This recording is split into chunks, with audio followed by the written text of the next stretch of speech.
The storm rolled over Rome like a black curtain falling over the sky, and with it came the birth of something unholy.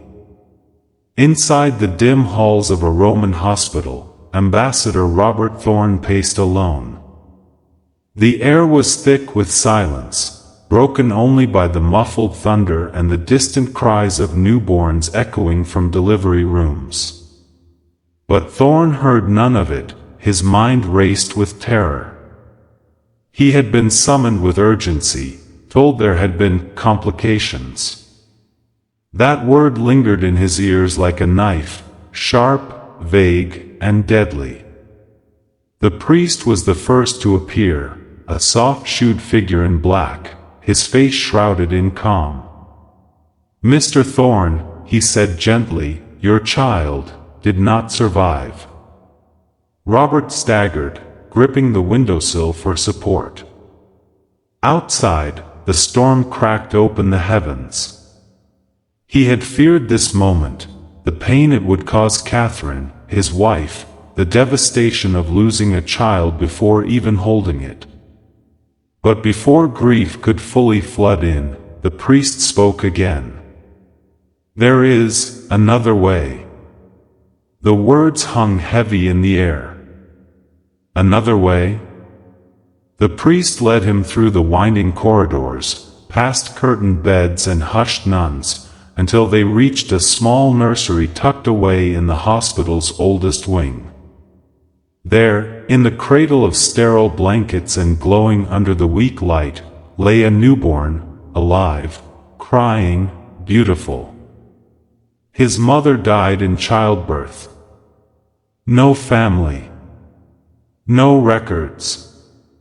"The child needs a home," the priest said, his eyes locked with Thorn's.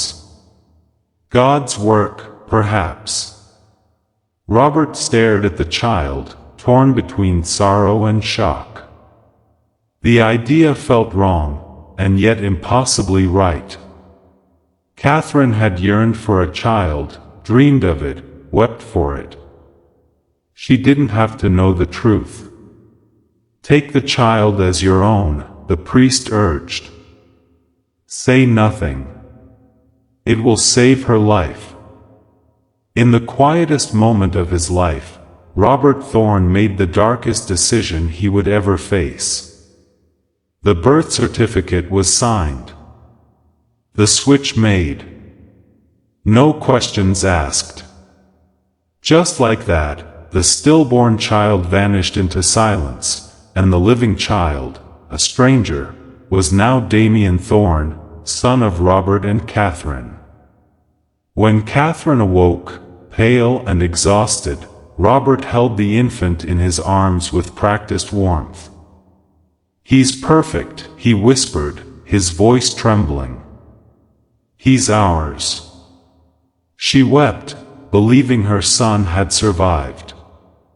Time passed. Damien grew quickly, but the shadows of his origins followed silently behind. Robert received a promotion, and the family moved from Rome to England. The Thorn estate in the English countryside was vast and regal, a place of green lawns and stone statues, of hidden gardens and empty hallways.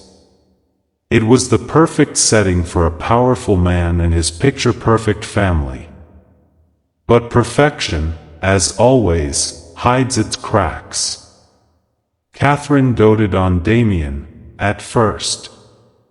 She threw herself into motherhood, decorating the nursery herself, reading to him in the sunroom. But as Damien grew into a toddler, something in her began to shift. She couldn't name it, didn't want to.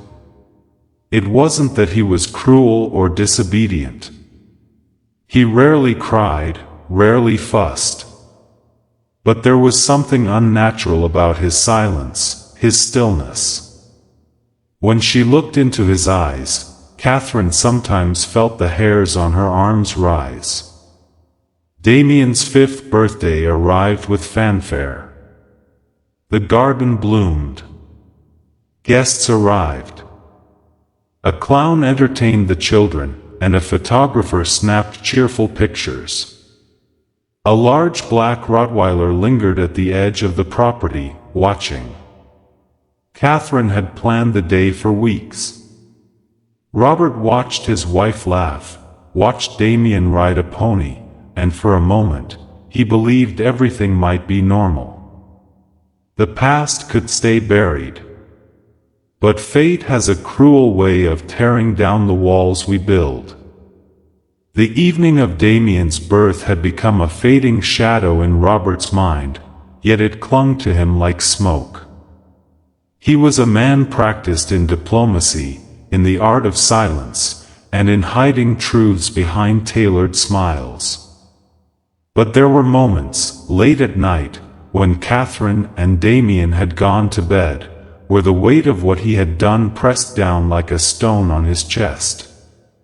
He told himself it was for love.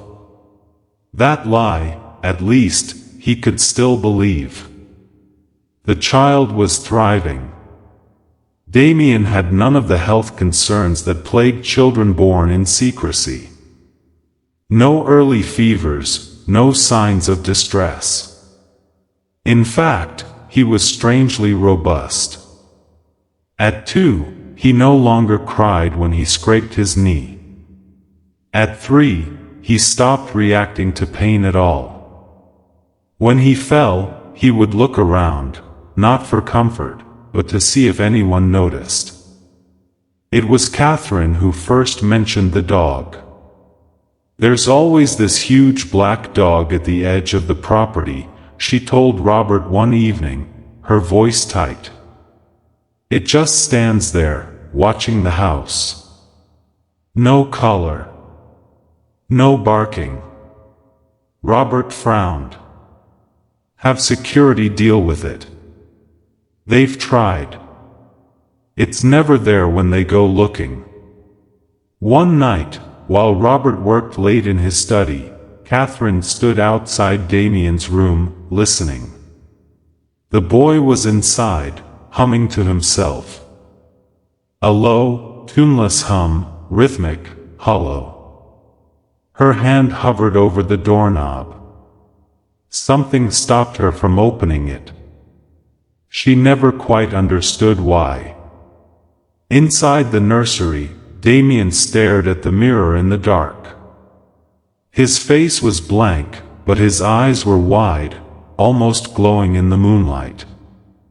And in the mirror's reflection, for the briefest moment, there appeared something behind him. A shadow not cast by light. Then it was gone. The Thorns kept up appearances. Katherine's doubts were buried under dinner parties and gallery visits. Robert drowned his unease in diplomacy and cigars. They lived among polished antiques and dusty portraits, trying to forget the day their real child died, and the day the lie began. But one morning, Robert found a small bundle of feathers on the front steps, perfect white dove feathers, stained red. They were tied together with a black thread, almost like a gift. He asked the housekeeper about it. "No one saw who left it, sir," she said. "But there's been whispers about the boy." Robert didn't respond. He only stared at the feathers in his palm. The air felt colder than it should. Later that week, the family attended church for the first time since moving to England. Katherine dressed Damien in his Sunday best, black coat, white collar, polished shoes. He looked like a doll. A handsome, serious little boy. Katherine smiled and brushed his hair gently. As they approached the chapel, something in Damien changed. He began to whimper, at first. A soft, mewling sound. Then he screamed. Katherine tried to calm him. He clawed at her, eyes wild with terror. His tiny hands scratched her face. She tried to hold him, but he thrashed like a wild animal. Robert stepped in, pulling the boy from her grasp, but Damien's shrieks echoed across the stone courtyard. He was pointing at the church doors, shrieking as if he were being dragged toward death. They never made it inside. Katherine cried on the way home. "He's just scared," Robert whispered. "It's a new place." "He's not scared," she said, trembling. "He's wrong." Robert wanted to argue, but he didn't. He simply looked out the window as the countryside blurred past, his hand resting on Damien's shoulder.